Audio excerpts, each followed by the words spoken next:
बाहुड़ा यात्रार समस्त को हार्दिक हार्दिक अभिनंदन।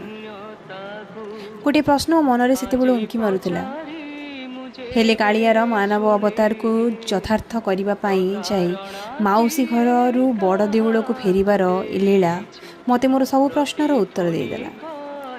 समय बड़ बलवान, यह ओडिया साहित्यर एक लोककथा भली मन हुए। हेले आज एतेबेले मो झील को मो बापा सह खेलुथिबार देखिली, किछि समय पाई मु स्तब्ध हो गली। आज जो मनीष निज नातुणी सह खेल एते मशगुल अच्छी, दिने तांको अनुशासन आम डर थिला। बापा तुम केते बदली गलणी, समयर चक मनीष को केमिति बदल दिए केवल शुणी। पदे अजा हबार मुह बापा हबार खुशी भी बड़। प्रथम थर पाई मते आज भुवनेश्वर जीवाई एते कष्ट होउछि।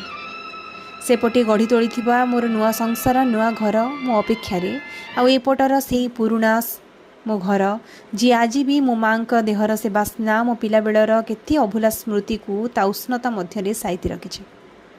किछि समय पाई पथे मु मो बापा मो माँ सम मो पिउसी मो काका खुड़ींकर से कुनी झील पलटि जाइथिली। हेले कुहुड़ीर से दुनिया बाहर जेते बेले वास्तविकता को देखे जानी पारिली, सेईटा ओडिया साहित्यर केवल एक लोककथा नुहे। एथर 8 दिन रे रहणी मते गोटे कथा निश्चय शिखई देछि, मनीष जेते शक्त होना कहीं ता अनुशासन ता कथा रे जेते जोर थाउ ना कहीं समय आगरे दिने ना दिने हार मानिबाकु पड़े।